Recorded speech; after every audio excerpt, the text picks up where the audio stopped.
apa? Sehingga akibat perbuatan pengacaranya yang tidak mengerti konstruksi hukum, ya. Nah, korbannya adalah kliennya sendiri.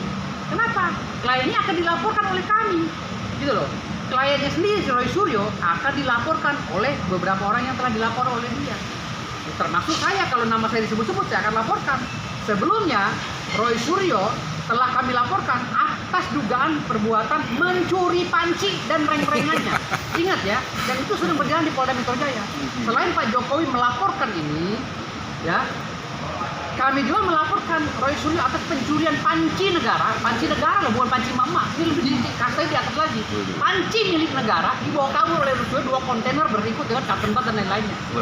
Gitu. Jadi artinya di sini Roy Suryo akan menghadapi banyak laporan polisi, ya. Makanya hari ini ketika Roy Suryo ingin melaporkan atau sudah melaporkan kami, saya anggap ini pengacara tidak mengerti konstruksi hukum tata negara, konstruksi hukum. Bagaimana mekanismenya seorang tersangka yang juga residivis yang saat ini sudah menjadi pesakitan dengan melaksanakan pasal 31 dan pasal 21 KUHP, ya pasal yang lama ya. Ini harusnya tidak boleh melakukan administrasi hukum lain, kecuali dia harus melaksanakan administrasi hukum yang sedang dibuka oleh Pak Jokowi dan kami, gitu loh. Nah makanya mereka jawab di situ laporan kami. Karena apa? Karena Roy Suryo sudah menjadi tersangka. Seorang tersangka tidak boleh melakukan tindakan apapun, apalagi untuk menyerang orang. Karena di dalam pasal 21 KUHP, di dalam pasal 31 KUHP, seorang tersangka yang sekarang menjadi tahanan kota atau sekarang ini menjadi orang yang mendapatkan penangguhan penahanan dari pihak kepolisian, itu tidak boleh melakukan tindakan-tindakan yang akan merugikan orang lain, gitu loh. Itu dimaksud dalam pasal 21 KUHP, pasal 31 KUHP yang lama ya. Jadi artinya di sini kalau mereka melaporkan pihak daripada kami, katakanlah ya, pendukung Jokowi, ini artinya Roy Suryo, CS Ahmad Burhanuddin terutama dan Abdul Ghaffur tidak sama sekali mengerti konstruksi hukum tata negara. Makanya mereka perlu belajar lagi. Bang, kan mereka Roy nggak terima dibilang ijazahnya palsu sama diduga korupsi Hambalang.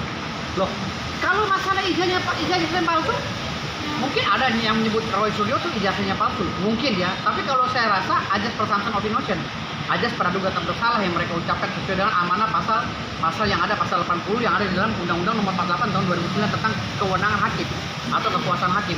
Jadi artinya pasal-pasal tersebut itu ada juga di dalam itu yang mengedepankan ajas presumption of innocence. Jadi kalau seandainya Roy Suryo dituduh ijazahnya itu palsu, ya udah tunjukin ijazahnya, gitu loh, tunjukin, gitu kan? Kalau nggak mau tunjuk di media, tunjukin kepada kami, gitu loh. Kalau memang mereka bilang itu ijazahnya palsu, tapi kalau saya nggak pernah nyebut itu, saya hanya selalu mengedepankan ajas presumption of innocence. Patut diduga, ya, karena ada seliweran, ya, ijazah dan KTP-nya Roy Suryo beda.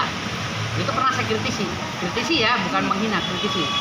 Lantas kalau ada orang yang bilang memastikan pasti ijazah Roy Suryo palsu, itu saya nggak mengucapkan itu.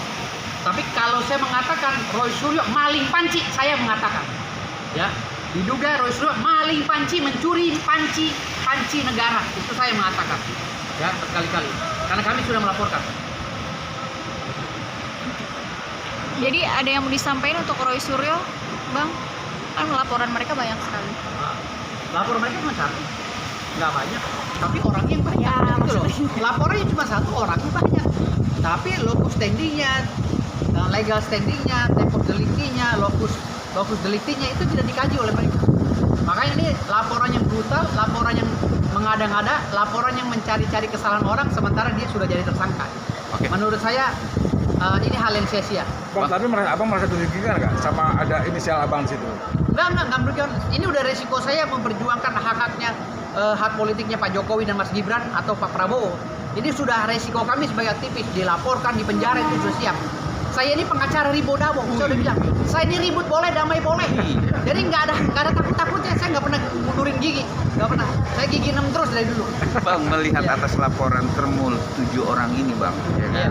Melihat ini, apakah ini cuma indikasi untuk memperlambat proses yang sudah masuk tersangka, ya kan, dan sudah terkatakan, Polda mengatakan ini ada arah ke situ ya sih, Bang? Dengan laporan ini untuk memperpanjang atau nggak ada kaitannya.